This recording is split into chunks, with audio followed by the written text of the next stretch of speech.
Hello, and welcome to this edition of Biology Bites. And today I'm going to be talking again about the bass as a predator. And I know last time I was telling how they want an advantage and they want to look for an advantage and they won't really hit anything until they have an advantage.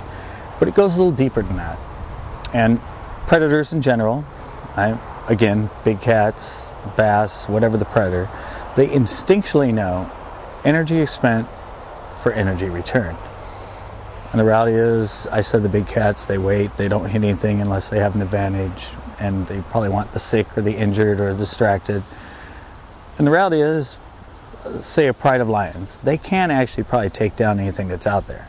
But the time it would take them to do it, the energy they would expend trying to kill it, capture it, the problem of they might get injured while they're doing it, compared to the energy they'll get back from it, doesn't weigh out, so that's why they look for the advantage. One advantage they have over bass is once they kill their prey, they can chew it up and eat it and make it something that goes in their stomach that can be very quickly turned into energy. Well, since bass can't do this and they have to eat their prey live, to test this theory, what the biologists did is they did a study on bass, they put them in a tank, and they gave them a choice between a small, medium, and a large bait, all at the same time and from the relative same distance. And what they found was the bass would hit the medium-sized bait 70 to 80% of the time. Okay, let's break this down a bit. Okay, the small bait, kind of obvious. You know, same distance, eating it, sure, it's easy to grab, it's easy to swallow, but it's kind of like one potato chip. I mean, if you have to run all over the place to grab one potato chip, you're not going to get much energy back from that. So let's take the large bait. Okay, same distance, you're figuring, oh, large bait, bigger, more energy. Well, that's where handling time comes in. Reality is it's too big to actually swallow at one time and a little hard to get in the stomach. So they might have to grab it and spit it out and grab it, spit it, and orient it head first so they can actually swallow it because that's the way they want to. But once it's in their throat, the time it takes it to actually get it into their stomach, and then the time it's actually in their stomach, and it's so big, it takes up all the space, they're going to spend a lot of time breaking it down.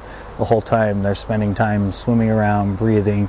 So basically it all becomes a wash. I mean, they ate something big, but they spent so much energy by the time they got the energy from it that they didn't get anything from it. The medium bait. Big enough, they can grab it, they can swallow it. Once it's in their stomach, it's big enough, but not too big. Their stomach can quickly break it down and give them energy from it. And that medium-sized bait, the reality is they can probably fit 2 or 3 or 4 of them in their stomach. And their stomach can still easily break it down and, in fact, give them more energy than they expended capturing it. And over my 30 years of fishing, I realized that I sort of have focused on a medium-sized bait. If I look at all the baits I have and the sizes that they're offered in, either jig, spinnerbait, crankbait, I mean, whatever, I've seemed to home in on this medium-sized bait. And why not? If there's a bait size that a fish will focus on 70 to 80% of the time, why not fish it? And of course, this is going to be relative to a 2-pound bass, 3-pound bass, 4-pound, 6, what. But the reality is they home in on a certain size bait 70% of the time. So why not look at your baits and hone in and fish a bait that they will focus on if given a choice.